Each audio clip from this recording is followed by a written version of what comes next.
काय झालं, गेले 10 वर्ष आपल्याला केंद्राचा निधी मिळेना, राज्याचा निधी मिळत असताना मर्यादा पडतात. ही बावकी गावकीची निवडणूक नाही, भावनिक होऊ नका. आपण वेळोवेळी आपल्या वरिष्ठांना मदत केलेली आहे. आता आपल्याला आपला फायदा करून घ्यायचा आहे. आम्ही शब्दाचे पक्के आहोत, आम्ही दिशाभूल करणार नाही. कारण आम्हाला ही निवडणूक झाल्यावर उद्याच्या विधानसभेच्या निवडणुकीच्या निमित्तानं तुमच्या सगळ्यांच्या समोर यायचंय. बजेट सादर करत असताना अंतरिम बजेट, मेन बजेट आता मी जून मध्ये सादर करेन, परंतु अंतरिम बजेट सादर करत असताना मी त्या बाबतीमध्ये त्याचा अंतर्भाव करणार आहे. त्याबद्दल पळसदेवकरांनी, पंचक्रोशीतील जमलेल्या माझ्या शेतकरी बांधव भगिनींनी अजिबात काळजी करू नका अशी माझी तुम्हाला विनंती आहे. आज तुम्ही म्हणाल की अजित पवार तुम्ही माग आता जे खासदार आहेत त्यांना मत मागायला यायचा आणि मग आता तुम्ही का बदल केला? मित्रांनो, मी विकास कामाच्या करता बदल केला. काय झालं, गेले 10 वर्ष आपल्याला केंद्राचा निधी मिळेना, राज्याचा निधी मिळत असताना मर्यादा पडतात. आणि खऱ्या अर्थाने मला आता बारामती सारखा दौंड आणि इंदापूर तालुक्याचा पण विकास करायचा. ह्या सगळ्या नेते मंडळींना बरोबर घेऊन मी त्याच्याबद्दल माझी जबाबदारी पार पाडायला तयार आहे. अशा प्रकारचा सुतवाज मी ह्याच्यामध्ये केला. भिगवणला, तिथं भिगवणला पण एक चांगल्या प्रकारची शाळा काढलेली आहे, तुम्हाला दिसत असेल भिगवणच्या बॉर्डरवर. तसंच विद्यानगरी ही पण मी इंदापूरमध्ये उभी केलेली आहे. हर्षवर्धन पाटलांचं पण तिथं विद्येचं युनिट हे 2-3 ठिकाणी उभं आहे. अशा पद्धतीनं माझ्या भागातली मुलं मुली दर्जेदार शिकावीत, चांगल्या पद्धतीनं त्यांना नोकऱ्या मिळाव्यात किंवा त्यांनी स्वतःचे व्यवसाय करावेत, मुद्रा लोन घ्यावं. इतर ठिकाणी जिथं मदत लागेल तिथं आम्हीच राज्यामध्ये आणि देशामध्ये सत्तेवर असल्यामुळं त्याचा फायदा तुम्हाला तुमच्या मुलांना करून द्यावा ही माफक अपेक्षा आमची सगळ्यांची आहे. म्हणून या असल्या रखरखल्या उद्या तुम्ही एवढ्या मोठ्या संख्येने उपस्थित राहिलात त्याबद्दल तर मी तुम्हाला लाख लाख धन्यवाद दिलच, परंतु तेवढीच सहकार्य कृपा करून उद्याच्या 7 तारखेला ही बावकी गावकीची निवडणूक नाही, भावनिक होऊ नका. आपण वेळोवेळी आपल्या वरिष्ठांना मदत केलेली आहे. आता आपल्याला आपला फायदा करून घ्यायचा आहे. आपल्याला आपले प्रश्न सोडून घ्यायचे. रेल्वे लाईनच्या संदर्भातले त्याच्यामध्ये वंदे भारत ट्रेन सुरू करायचे, रेल्वे ओव्हरब्रिज टाकायचे, RUB करायचे, रेल्वे अंडरब्रिज अशा पद्धतीनं अंडरपास अशा पद्धतीची कामं ही करण्याच्या करता केंद्राची मदत लागतेच. हा अनुभव मी देश पातळीवर ज्यावेळेस फिरत असतो तेव्हा घेतलाय. राज्याच्या पातळीवर पण फिरत असताना काही भागामध्ये जसं पुण्यात नदी सुधार कार्यक्रमाला काही कोटी रुपये मिळाले, 24/7 ची पाईपलाईन पिण्याच्या पाण्याच्या टाक्या करण्याच्या करता 2300 कोटी रुपये मिळाले. त्याच्या संदर्भामध्ये टर्मिनल विमानतळाचा करण्याला 500 कोटी रुपये मिळाले.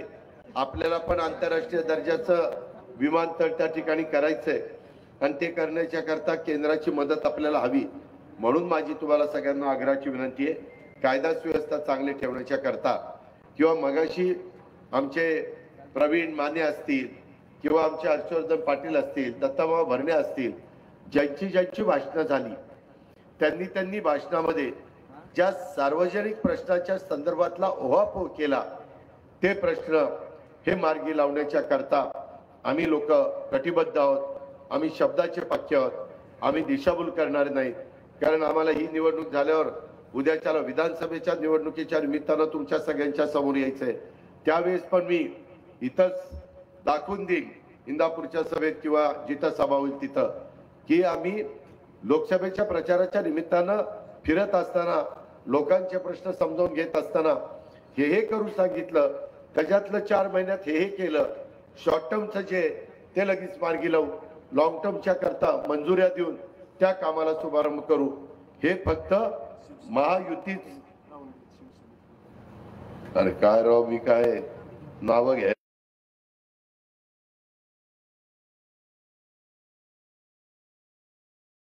ती नावं घेण्यातच वेळ जातोय.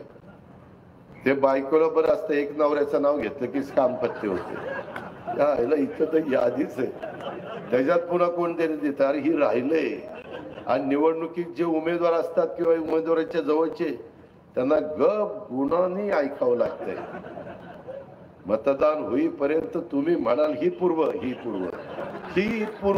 बर ही पूर्व, आता ही, बर आता ही, आता पूर्व राहिलीच नाही.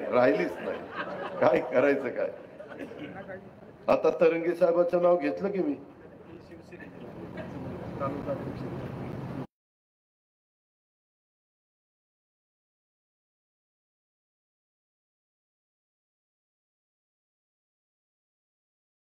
सुदर्शन साखरेजी, प्रकाश शेळकेजी, मिलिंद साबळेजी, विजय पवारजी, अनिल कदमजी, बाबासाहेब शिंदेजी, हे सगळे सन्माननीय शिवसेनेचे नेतेगण आहेत. त्यांचाही उल्लेख मी करतोय कारण हर्षवर्धन पाटलांनी सांगितले नावं घ्यायचा कार्यक्रम अजित पवारकडे दिलाय आणि ठोकाठोके करण्याचा कार्यक्रम त्यांनी घेतला. मित्रांनो, गमतीचा भाग जाऊ द्या, परंतु उन्हाची तीव्रता वाढली. मी सगळ्यांना सांगतो, उष्माघाताचे फार बळी आपल्या राज्यामध्ये होत आहेत. काळजी घ्या, पाणी प्या, फार उन्हाचं बाहेर पडू नका. जिथं जेवढं उन्हाचा चटका टाळता येईल तो टाळण्याचा प्रयत्न करा. रानात जायचं असेल तर सकाळी लवकर उठून जावा आणि 11च्या आत परत या, आणि परत जायचं असेल तर 4च्या 5च्या पुढे जावा आणि सूर्य मावळल्यानंतर परत या, अशी माझी तुम्हाला विनंती आहे. मित्रांनो, आम्ही शब्दाचे पक्के आहोत. ह्या सगळ्या नेते मंडळींच्या साक्षीने सांगतोय, एकनाथराव शिंदे, देवेंद्रजी आणि मी, आणि आम्ही सगळेजण मिळून, म्हणजे तुम्ही जर उद्याच्याला महायुतीचा उमेदवार निवडून द्यावा त्याच्यातनं तुमचा फायदा आहे. नाहीतर आपलं 10 वर्ष जे आपलं बॅकलॉग झालाय, आपलं नुकसान झालंय, ते नुकसान भरून काढायचं. परवा पुण्याच्या सभेमध्ये मी नरेंद्रभाई मोदींच्या शेजारी बसलो होतो. त्यावेळेस मी मधून त्यांच्याशी बोलत असताना तुम्ही पाहिलंय, आम्ही हेच बोलत होतो की आमच्या या लोकसभा मतदारसंघातले जे काही प्रश्न आहेत, अडचणी आहेत, त्या सोडवण्याच्या करता तुमचा फार मोठा हातभार आम्हाला लागेल, आणि त्याकरता आमची महायुती अतिशय मजबूतीनं, एकीनं प्रचार करतेय. त्यावेळेस आम्हाला मात्र तुम्ही मदत करा. त्यांनी सांगितलं, अजित काही काळजी करू नको, सगळे महायुतीचे सहकारी, तुम्ही जे काही महत्वाचे प्रश्न आमच्या लेवलचे असतील ते पूर्ण करण्याच्या करता, मार्गी लावण्याच्या करता आम्ही तुम्हाला केंद्रात मदत करू. राज्याच्या स्तरावरचे जे असतील त्याला एकनाथराव शिंदे, देवेंद्र आणि मी मदत करीन. जिल्ह्याच्या स्तरावर जे असतील, मी पालकमंत्री म्हणून माझ्या अंडर बरेचसे प्रश्न येतात, प्रश्न येतात. मध्ये मला हर्षवर्धनजींनी पण सांगितलं, ज्यावेळेस आमच्या देवेंद्र फडणवीसांच्या सागर बंगल्यात मीटिंग झाल्या आणि इथून पुढे एकोप्याने काम करायचं ठरवलं, त्यावेळेस त्यांनी तिथं उल्लेख केला, मागच्या वेळेस तुम्ही ही कामं आमची जरा बाजूला ठेवली होती, आम्ही पण कबूल करतो, कारण आपण एकत्र नव्हतो, आता आपण एकत्र आलोय. त्याच्यामुळं आता जी कामं असतील ती मामाची असू द्या, ती यशवंताची असू द्या, ती तुमची असू द्या, किंवा महायुतीच्या आमच्या घटक पक्षांची असू द्या, ती सार्वजनिक असावी, एवढीच माफक अपेक्षा माझी आहे. आणि ती कामं आणि आपले केंद्राचा, राज्याचा निधी आणण्याचं काम आम्ही करू, माझी एवढीच विनंती आहे. त्याकरता मात्र जे मशीन पहिलं मशीन, त्याच्यामध्ये वर्ण 2 नंबरला सुनेत्रा अजित पवार आणि त्यांचा घड्याळाची खूण आहे, ते मतदान आपण करावं. आणि देशाच्या नेते, जगामध्ये लोकप्रिय असणारे नेते श्रीयुत नरेंद्रभाई मोदी यांना 3ऱ्यांदा पंतप्रधान करण्याच्या करता आपण सहकार्य करा. आम्ही मुस्लिमांवर अन्याय होऊन देणार नाही, आम्ही मागासवर्गीयांना अन्याय होऊन देणार नाही, आम्ही घटनेला कुठलाही धक्का मोदी साहेब लावणार नाही, संविधानाला लावणार नाही, अशा पद्धतीनं त्यांनी स्वतः सांगितलेलं आहे. पण विरोधकांकडे मुद्दा नाही म्हणून खोटा प्रचार करतात.